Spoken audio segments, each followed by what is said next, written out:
Good evening to all. आज फिर से आप सभी का स्वागत है मेरे लेक्चर में। और हम क्या करेंगे आज अपने चैनल कोलैब एजुकेशन में हम पढ़ेंगे ज्योग्राफी का एक और चैप्टर, जिसमें हमने कल बात की थी कि जो आज का हमारा टॉपिक होगा वो होगा नगरीकरण। नगरीकरण का मतलब ही आपको नाम से समझ में आ रहा होगा कि नगरीकरण। नगरीकरण मतलब नगर में, शहर में रहने वाले लोग। अगर हम बात करें जनगणना 2011 के अनुसार, तो भारत की जो कुल टोटल पॉपुलेशन है वो 121.08 करोड़ लोग हैं, और उसमें से भी 37,71,06,125 लोग शहर में रहते हैं। आप अगर जो संपूर्ण देश का जो जनसंख्या है उसका कितने प्रतिशत है, 31.1% जो जनसंख्या है वो शहर में रहती है। देश में 19,54,89,200 पुरुष हैं और बाकी 18,16,16,925 स्त्रियां हैं जो कि शहर में निवास करते हैं।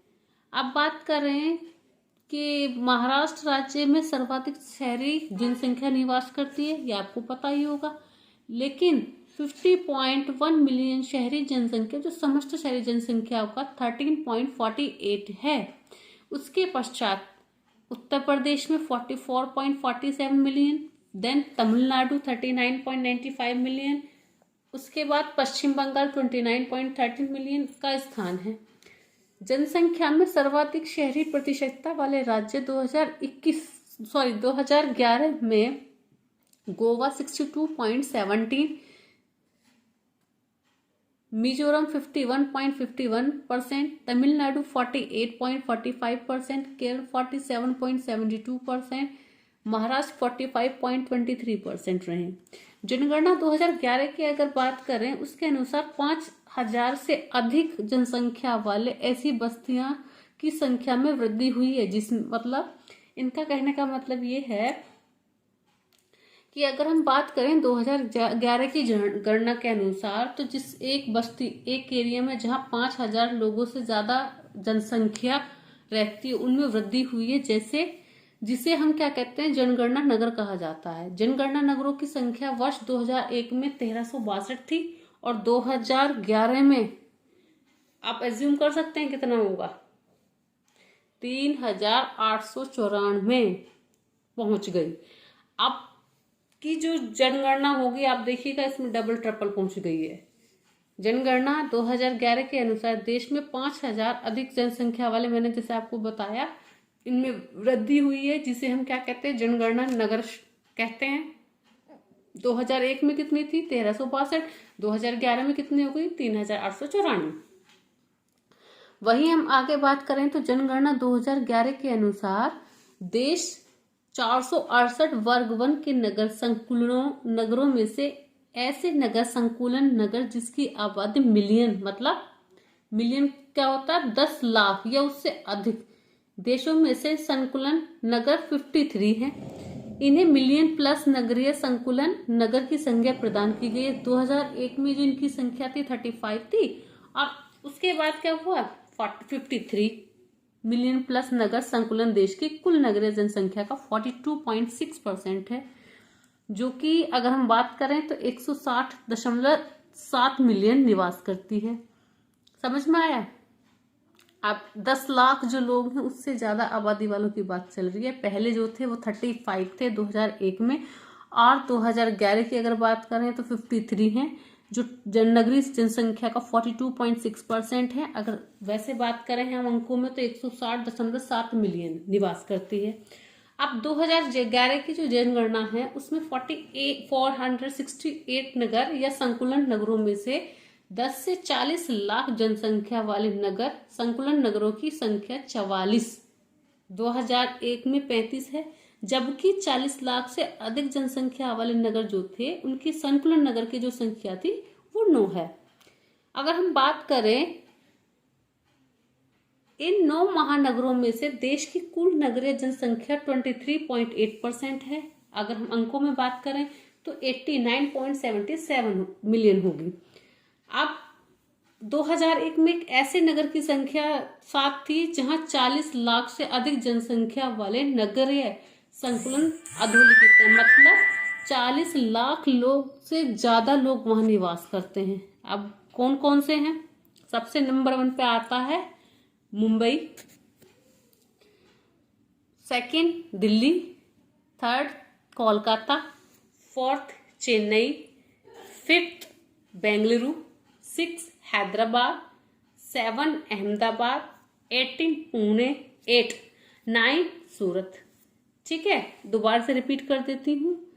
सबसे पहले नंबर पे कौन कौन से हैं जिसमें 40 लाख से अधिक लोग निवास करते हैं, ये उनकी बात हो रही है। सबसे पहले नंबर पे जो है मुंबई है, सेकंड नंबर पे दिल्ली है, थर्ड नंबर पे कोलकाता है, फोर्थ नंबर पे चेन्नई है, फिफ्थ नंबर पे बेंगलुरु है, 6 नंबर पर हैदराबाद है, 7 नंबर पर अहमदाबाद है, 8 नंबर पर पुणे है और 9 नंबर पर सूरत है। ठीक है जी। अगर हम यूएनओ की बात करें, संयुक्त यूएनओ को इंग्लिश में यूएनओ को हिंदी में क्या बोलते हैं? संयुक्त राष्ट्र संघ, यूनाइटेड नेशन ऑर्गेनाइजेशन। ऐसे नगरीय संकुलन जिनकी संख्या 10 मिलियन अर्थात 1 करोड़ से अधिक है, उसको क्या बोलते हैं? मेगा सिटी की संज्ञा दी जाती है। भारत जनगणना में 2011 में इस अवधारणा को स्वीकार किया गया। देश के 53 मिलियन प्लस नगरीय संकुलन में से 3 नगरीय संकुलन मेगा सिटी में आते हैं। सबसे पहले आता है वृहत मुंबई, सेकंड आता है दिल्ली, थर्ड आता है कोलकाता। क्यों?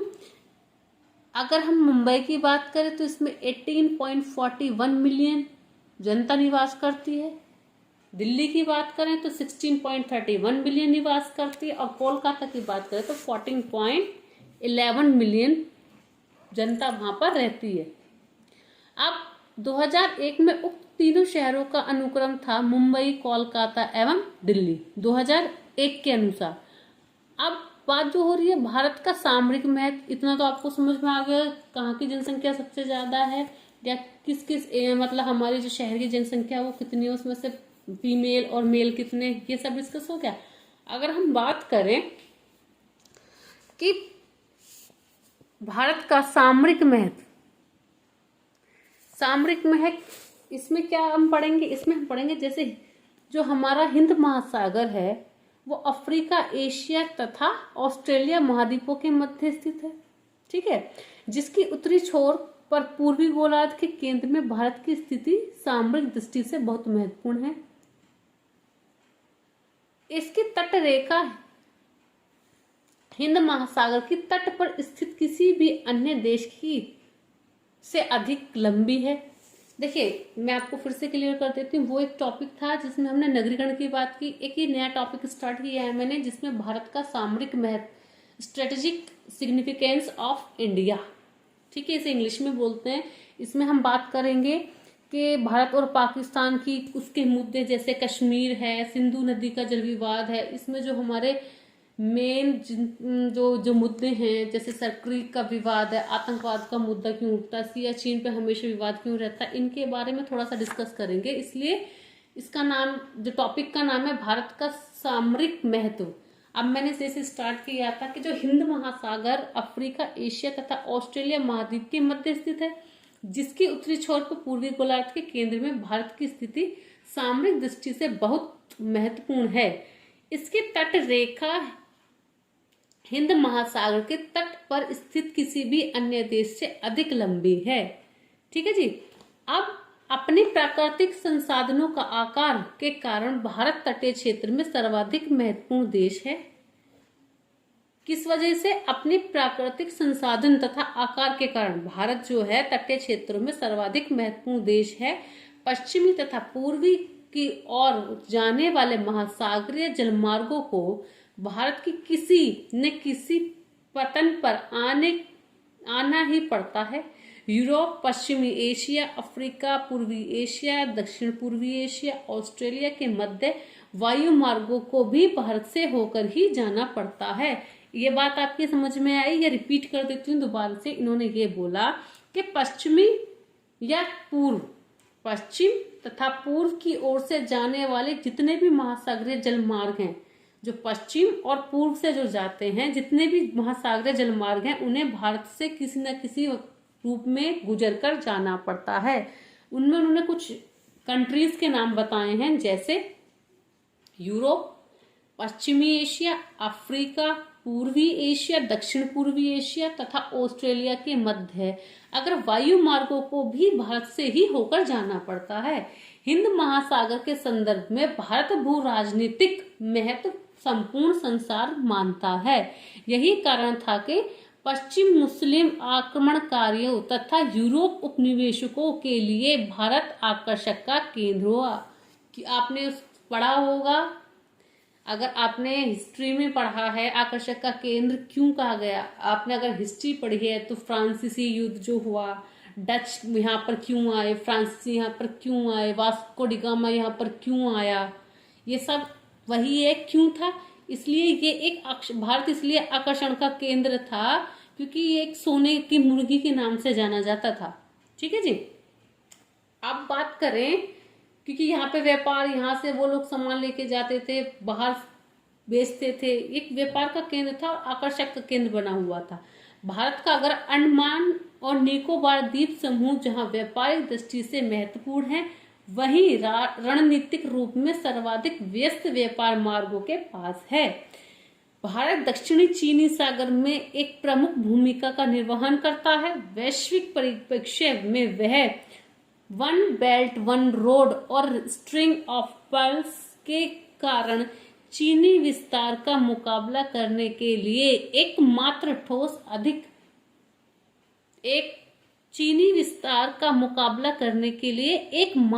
ठोस आर्थिक शक्ति के रूप में कार्य करता है और भविष्य में कर सकेगा। यही कारण है कि जो दक्षिण चीन सागर में चीनी आक्रामकता का सामना करने के लिए अमेरिका ने जापान के साथ साथ भारत को क्या किया, अपना सामरिक महत्व को भी प्रमुख माना है। ये तो बात रही कि वो क्यों, किस वजह से माना है, क्योंकि अभी मैंने जैसे ऊपर बताया कि यहाँ से अगर कहीं भी जलमार्गों का जो भी पश्चिम और पूर्व के जलमार्ग है महासागर, कहीं ना कहीं भारत से उनको होकर के जाना पड़ता है। और अगर यहाँ हम बात करें, एक भू राजनीतिक महत्व से संपूर्ण संसार माना जाता है। उपनिवेशों के लिए ये क्या है, एक आकर्षक का केंद्र है। क्यों बना हुआ, इसके बारे में मैं डिस्कस करा। अब बात करें भारत और पाकिस्तान। अब आप जानते हैं भारत और पाकिस्तान के जो संबंध रहे हैं वो ऐतिहासिक रहे हैं, हमेशा कुछ ना कुछ विवाद चलता रहा। आज भी अगर आप न्यूज में देखेंगे तो एक ना एक न्यूज भारत और पाकिस्तान से रिलेटेड चलती ही रहती है। क्यों, भारत और पाकिस्तान के जो संबंध है हमेशा ऐतिहासिक और राजनीतिक मुद्दों की वजह से तनाव में रहे, आज भी वो तनाव में है। चाहे आप किसी इलेक्शन का मुद्दा ले लीजिए, किसी भी चीज की बात कर लीजिए, तो वो हमेशा तनावग्रस्त, तनावपूर्ण रहे हैं। भारतीय उपमहाद्वीप में विभाजन के साथ कट्टर प्रतिद्वंदिता के कारण पाक का निर्माण हुआ और सह ऐतिहासिक आधार होने के कारण दोनों के संबंध आज भी प्रभावित रहे हैं। जहां भारत का निर्माण लोकतांत्रिक, पंथनिरपेक्ष, सामासिक संस्कृति एवं बहुभाषी राज्यों के रूप में हुआ, वहीं पाकिस्तान का निर्माण धार्मिक संकीर्णता एवं अतिवाद के आधार पर हुआ है। फलतः उसने भारत विरोधी नीति को अपना मूल आधार बनाया। ज्ञातव्य की विरोधी की नीति का प्रमुख कारण अतीत से उत्पन्न अधोलिखित प्रमुख मुद्दे रहे हैं। अब इसमें इन्होंने बताया है कि जो भारत और पाकिस्तान के मुद्दे, पाकिस्तान के जो संबंध हैं वो पहले से ही तनावपूर्ण रहे, चाहे वो ऐतिहासिक के रूप में रहे हो या राजनीतिक में रहे हो। उन्होंने हमेशा बताया कि जब इनका बंटवारा हुआ था हिंदू और पाकिस्तान, तो हिंदू जो भारत की जो निर्माण हुआ वो एक लोकतांत्रिक या पंथनिरपेक्ष, सामाजिक, संस्कृति, बहुभाषी राज्यों के रूप में हुआ। वहीं पाकिस्तान का किस बेस पे उनका निर्माण किया, धार्मिक संकीर्णता और आतंकवाद के आधार पे। अब इन्होंने जो रीजन है वो कुछ मुद्दे हैं, जैसे सबसे पहले कश्मीर का मुद्दा। सबसे पहले अगर हम यहाँ हिंदू पाकिस्तान या भारत पाकिस्तान की बात चलती है, वहां सबसे पहला जो मुद्दा आता वो होता कश्मीर का मुद्दा। अभी 370 आर्टिकल जब हटा था उसमें भी क्या हुआ, अभी भी आज की डेट में भी अगर बात करें भारत और पाकिस्तान के बीच में जो मुद्दा चल रहा है वो कश्मीर को लेकर के हमेशा चलता रहा है, आज भी चल रहा है। क्यों? क्योंकि भारत के विभाजन के बाद देश ऐसी रियासत कश्मीर के भारत में विलय हो गया, परंतु पाकिस्तान के द्वारा इसे स्वीकार नहीं किया गया तथा सामरिक और सैन्य दृष्टिकोण से कश्मीर के महत्व को देखते हुए पाकिस्तान इसे अपना भाग बनाने का प्रयास करता रहा है, जबकि भारत शुरू से ही कश्मीर को अपना अभिन्न अंग मानता आया है। रीजन पता चला? जो हमारा कश्मीर है, जो पाकिस्तान है, वो तो इसको अपनी भाग बनाने की कोशिश में लगा हुआ है, और वहीं भारत की अगर बात करें तो भारत कश्मीर को अपना एक अभिन्न अंग मानता रहा है। इसी में अगर बात करें तो 1994 में भारतीय संसद के द्वारा प्रस्ताव भी लाया गया कि जिसमें स्पष्ट लिखा हुआ था कि पाक अधिकृत कश्मीर भारतीय कश्मीर का अभिन्न भाग है। इसका मतलब आपको समझ में आया?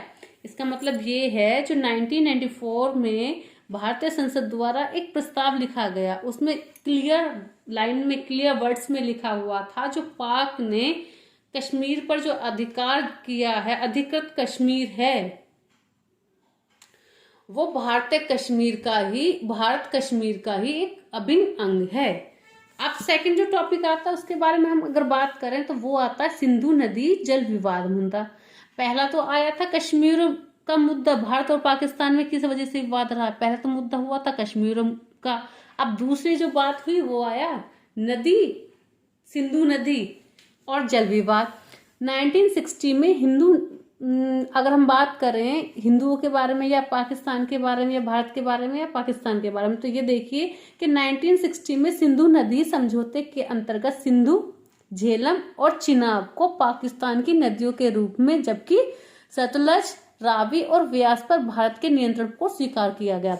बात समझ में आई आपके? देखो जी, बात यह है कि 1960 में सिंधु नदी पर एक समझौता किया गया, जिसके अंतर्गत ये कहा गया कि सिंधु, झेलम और चिनाब तो पाकिस्तान के लिए नदी हैं, और सतलज या कुछ लोग इसे सतलुज भी बोलते हैं, सतलुज, रावी और व्यास वो भारत के नियंत्रण में रहेंगी, ये स्वीकार किया गया। लेकिन इस समझौते के बाद भी पाकिस्तान की नदियों पर जल को सीमित प्रयोग 20% ही अधिकार दिया गया। इस मुद्दे पर पाकिस्तान द्वारा यह आरोप लगाया जाता है कि भारत पाकिस्तान के हिस्से के पानी का प्रयोग कर रहा है, जबकि भारत के अनुसार ग्लेशियर और वर्षा कम होने के कारण सिंधु नदी में पानी का प्रभाव कम हो रहा है। किंतु सिंधु नदी के पानी का मुद्दा उठाकर पाकिस्तान सीमा पार आतंकवाद से ध्यान भटकाना चाहता है। इसका मतलब समझ में आया जी? इसका मतलब ये है कि देखिए, समझौता हो गया, दोनों में डिवाइड हो गया कि वहां की जो रिवर्स कौन सी है और भारत की रिवर कौन सी है। लेकिन उस समझौते के बाद क्या है कि भारत पाकिस्तान की जो नदियां हैं उसमें जल प्रयोग 20% अधिकार दिया गया। भारत को जो पाकिस्तान की नदियां हैं वो केवल 20% ही अधिकार है उसको जल यूज करने का। क्यों? क्योंकि पाकिस्तान ये कहता है कि हिंदुस्तान जो है वो हमारी जो नदियों का पानी है वो अधिक प्रयोग कर रहा है, जिससे क्या है हमारे हिस्से का पानी प्रयोग कर रहा है, हमें नहीं मिल रहा। तो लेकिन इसका जो भारत के अकॉर्डिंग जो इसका रीजन ये है, वहां सतलुज वो सिंधु नदी में पानी कम होने का, कि जो ग्लेशियर है, पानी नदियों में कहाँ आता है? ग्लेशियर जब पिघलते हैं तभी तो आता है, जब बारिश होती है तभी तो आता है। तो उन्होंने ये बताया कि ग्लेशियर और वर्षा कम होने के कारण सिंधु नदी में पानी कम है, लेकिन वो आज भी उसी चीज का मुद्दा बनाता रहा है। अब थर्ड पॉइंट है, सबसे जो ट्रेंडिंग पॉइंट होते हैं जो भारत और पाकिस्तान के मुद्दों पर बात चलती है, वो पहला होता है कश्मीर और दूसरा होता है आतंकवाद का मुद्दा। आतंकवाद की अगर बात करें, पाकिस्तान, थर्ड पॉइंट है ये आपका आतंकवाद का मुद्दा। पाकिस्तान द्वारा कश्मीर में आतंकवाद, अलगाववादी और उग्रवादी संगठनों को बढ़ावा देने के साथ साथ भारत के विरुद्ध युद्ध भी चलाया जा रहा है। इसका मतलब समझ में आया? देखिए, जो भारत के खिलाफ पाकिस्तान क्या करता है, आतंकवाद को पैदा करता है, अलगाववादी कोई ना कोई मिलता ही रहता है बॉर्डर पे, उग्रवादी संगठनों को बढ़ावा देता है पाकिस्तान। किसके विरुद्ध? भारत के विरुद्ध, जिसमें 2001 में भारतीय संसद पर हमला किया गया, 2008 में मुंबई पे हमला किया और 2016 में पठानकोट आतंकी हमला प्रमुख है। अब इन्होंने 3 हमले बताए हैं जो कि फेमस हैं, प्रमुख हैं। सबसे पहला है जो 2001 में भारतीय संसद पे किया गया, दूसरा है 2008 में मुंबई पे हुआ, और तीसरा है 2016 में जो पठानकोट आतंकी हमला था।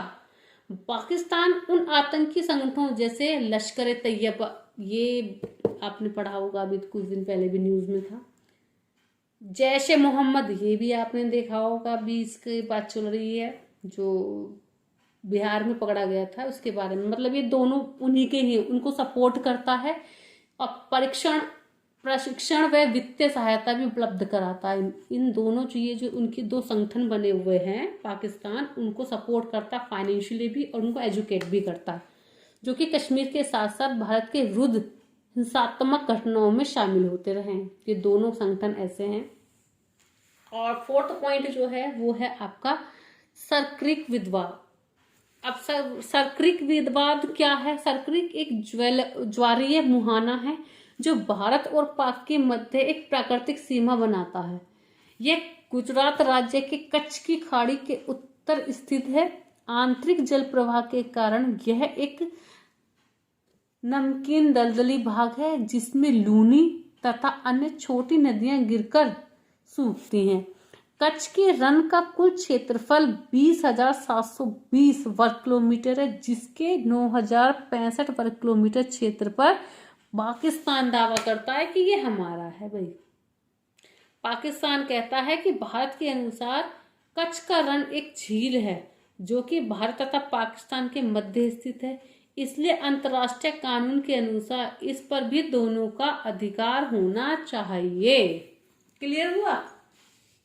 अब अगर हम बात करें एग्जाम के पॉइंट ऑफ व्यू से, तो वहां से कुछ क्वेश्चन निकल के आते हैं, जैसे काराकोरम राजमार्ग पाक अधिकृत कश्मीर को चीन के किस प्रांत से जोड़ता है? सिंकियोंग सियाचिन स्थित गेसर ब्रूम चोटी एवं साल्टोरो श्रेणी पर किसका अधिकार है? भारत का। कोरी क्रीक कहाँ स्थित है? कच्छ के रण में, अभी बात की थी हमने ऊपर। क्रीक किसे कहते हैं? क्रीक क्या है? क्रीक जो है, सरक्रीक जैसे क्रीक क्या है? महासागर का स्थल में घुसा संकीर्ण जलीय भाग को हम क्रीक कहते हैं। ठीक है जी। अब इसमें आगे समझते हैं कि इसके विपरीत भारत इसको झील नहीं अपितु एक दलदल मानता है। अभी ऊपर जब मैंने बताया था कि पाकिस्तान कच्छ के रण की जो कुल क्षेत्रफल मैंने आपको बताया था 20,720 वर्ग किलोमीटर है, जिसमें से 9,065 वर्ग किलोमीटर क्षेत्र पाकिस्तान दावा करता है कि हमारा है। ठीक है जी। अब पाकिस्तान के अनुसार कच्छ का रण जो है वो झील है, लेकिन भारत कहता है कि वो एक दलदल क्षेत्र मानता है, झील नहीं मानता। वर्तमान में जो भारत पाक सीमा रेखा कच्छ के रण में 24 डिग्री उत्तरी अक्षांश 24 पैरेलल से 27 किलोमीटर उत्तर से होकर गुजरती है। पाकिस्तान का दावा करता है कि भारत पाक सीमा रेखा 24 डिग्री उत्तरी अक्षांश के सहारे जानी चाहिए। 24 उत्तरी अक्षांश रेखा तथा वर्तमान सीमा रेखा के मध्य तट एक स्थित सरक्रिक भी इस समय भारत तथा पाकिस्तान के मध्य भू राजनीतिक विवाद है, क्योंकि पाकिस्तान कहता है ये झील और भारत कहता है ये दलदल है। पाकिस्तान कहता है ये जो झील का एरिया इतना किलो वर्ग मीटर हमारा है, हिंदुस्तान कहता है हमारा। तो ये एक अभी भी दबाव राजनीतिक विवाद का एक टॉपिक बना हुआ है। नेक्स्ट है चीन पाक आर्थिक गलियारा CPEC। यह आर्थिक कॉरिडोर चीन के शिनजियांग प्रांत से काशगर क्षेत्र के पाकिस्तान के बलूचिस्तान राज्य में स्थित है, या बलूचिस्तान के, दोबारा से रिपीट कर देती हूँ आपको अगर कंफ्यूजन लगे। चीन पाक आर्थिक गलियारा जो है, यह आर्थिक कॉरिडोर चीन के शिनजियांग प्रांत के काशगर क्षेत्र को पाकिस्तान के बलूचिस्तान राज्य में स्थित गवादर पतन से जोड़ता है। यह कॉरिडोर पाकिस्तान अधिकृत कश्मीर से होकर गुजर रहा है, जो वैधानिक रूप से भारत का भाग है तथा भारत के लिए सुरक्षा की एक बड़ी चुनौती है। इस प्रोजेक्ट के माध्यम से चीन की पहुंच मध्य पूर्वी अफ्रीका और यूरोप की ओर आसानी से हो जाएगी और वह इस क्षेत्र में अमेरिकी प्रभुत्व का मुकाबला कर सकेगा। ठीक है जी। अब नेक्स्ट है सियाचिन का विवाद, ये भी बहुत आता है। सियाचिन ग्लेशियर जम्मू कश्मीर के लद्दाख जिले में काराकोरम श्रेणी पर स्थित 72 किलोमीटर लंबा तथा 2 से 8 किलोमीटर चौड़ा विवादास्पद ग्लेशियर है। इसकी समुद्री तल में ऊंचाई 5700 मीटर है, जहां तक कि तापमान -50 सेंटीग्रेड रहता है। सियाचिन ग्लेशियर के मध्य साल्टोरो श्रेणी जाती है, जिसके उत्तरी पश्चिमी भाग पर पाकिस्तान अधिकृत कश्मीर में केटू चोटी स्थित है। इसी के पास से होकर काराकोरम दर्रे से पाकिस्तान एवं चीन के मध्य काराकोरम उच्च मार्ग स्थित है। सियाचिन ग्लेशियर का दक्षिणी पूर्वी 2/3 भाग भारत के अधिकार में है। काराकोरम ग्लेशियर से नुब्रा नदी दक्षिण बहकर श्योक नदी में मिलती है। दोबारा रिपीट कर देती हूँ, जो काराकोरम ग्लेशियर से नुब्रा नदी दक्षिण में बहकर श्योक नदी से मिल जाती है। वहीं जो सिंध की सहायक नदियां हैं, भारत की थल सेना नुब्रा घाटी से होकर ही सियाचिन ग्लेशियर तक पहुंचती हैं। सियाचिन ग्लेशियर में 3 दर्रे हैं, जिसमें से गेस्तरब्रूम, साल्टोरो तथा बिलाफोंडला दर्रा भारत के अधिकार में है, जबकि ग्योंगला दर्रा पाकिस्तान के अधिकार में है। दोबारा रिपीट कर देती हूँ, जो सियाचिन के ग्लेशियर हैं उसमें 3 दर्रे तो भारत के हैं और 1 दर्रा पाकिस्तान का। भारत के हिस्से में कौन कौन से आते हैं? गेस्तरब्रूम, साल्टोरो तथा बिलाफोंडला दर्रा, और पाकिस्तान ग्योंगला दर्रा। ठीक है जी। भारत तथा पाकिस्तान के मध्य जम्मू कश्मीर राज्य के सियाचिन हिमनद एक भू राजनीतिक विवाद है, क्योंकि जियोपॉलिटिकल डिस्प्यूट है। क्यों है? क्योंकि इस सामरिक महत्व के भूभाग को प्राप्त करने के लिए भारत और पाकिस्तान दोनों ही शक्तियां लगाते हैं कि ये हमें मिल जाए। पाकिस्तान कहता है ये हमारा पार्ट हो जाए, हिंदुस्तान कहता है कि ये हिस्सा हमें मिल जाए। और यह विश्व का सर्वोच्च युद्ध है, जिसे हाईएस्ट बैटलफील्ड कहा जाता है।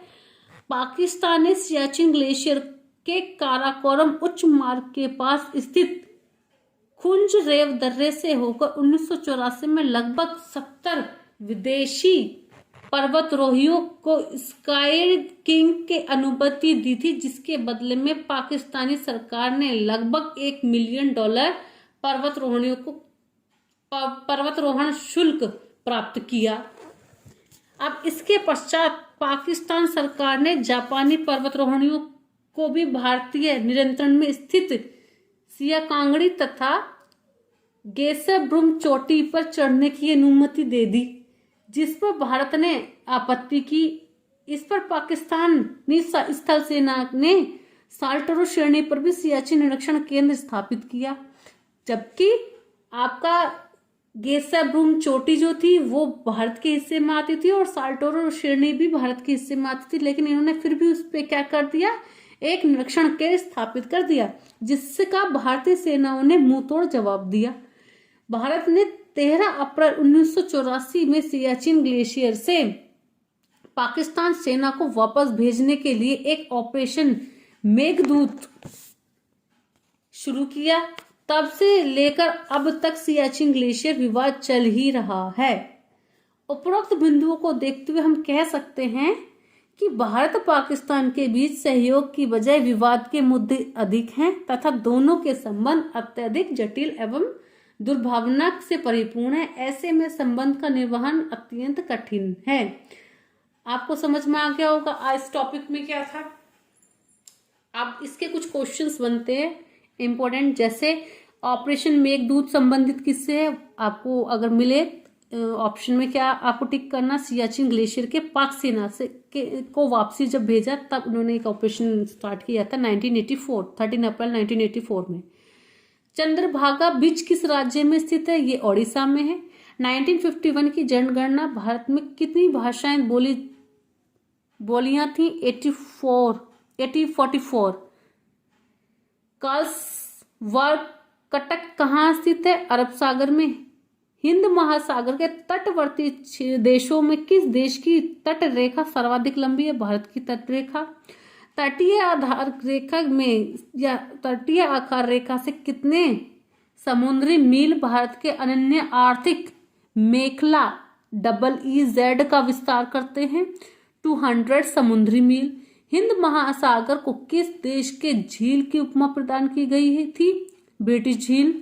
हिंद महासागर को ब्रिटिश झील की उपमा प्रदान की गई है। हिंद महासागर के किस द्वीप पर USA का वायुसेना अड्डा स्थापित हुआ? कहां पर हुआ? Diego gratia. प्राचीन गोंडवाना लैंड से वर्तमान के कौन से महाद्वीप संबंधित थे? दक्षिणी अमेरिका, अफ्रीका, अटलांटिका, एशिया एवं ऑस्ट्रेलिया। अंडमान एवं निकोबार द्वीप समूह की किस श्रेणी का दक्षिणतम विस्तार है? हिमालय की श्रेणी का। नुब्रा नदी कहाँ से निकलती? सियाचिन ग्लेशियर से। आई होप आपको ये सब चीजें समझ में आई होंगी जो आज हमने डिस्कस किया, कि नगरीकरण के बारे में बताया कि कितनी जनसंख्या नगर में निवास करती है, उसमें से कितने पुरुष कितने महिलाएं हैं। उसके बाद हमने 5 लाख से अधिक और 10 लाख से अधिक, 40 लाख से अधिक कितने शहर हैं, इसके बारे में टॉप 3 कौन कौन से हैं। 40 लाख से मैक्सिमम 40 लाख से ज़्यादा जहाँ जनता रहती है, टॉप 3 कौन कौन से हैं।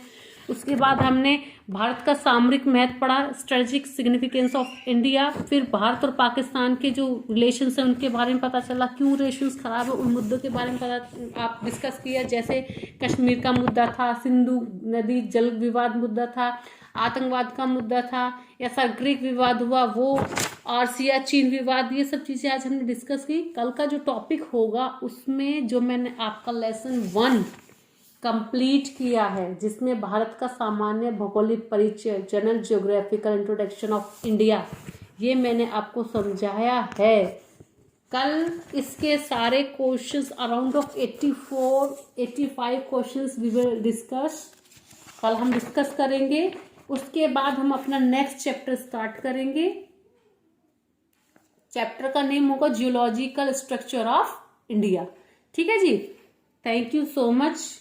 और एक और चीज, कल जो हम क्वेश्चन डिस्कस करेंगे उसमें जितने भी IAS, IAS, BPSC, ICGPSC या UPPCS और MPPCS और आपका बाकी जितने भी UPSC, इनमें जो क्वेश्चंस रिपीट होंगे, जैसे समीक्षा अधिकारी हैं या जो भी क्वेश्चन इनमें आए होंगे, जो मोस्ट इम्पोर्टेंट क्वेश्चन है जो इस चैप्टर से रिलेटेड है, कल उनके बारे में मैं डिस्कस करूंगी आपसे। ठीक है जी, थैंक यू सो मच,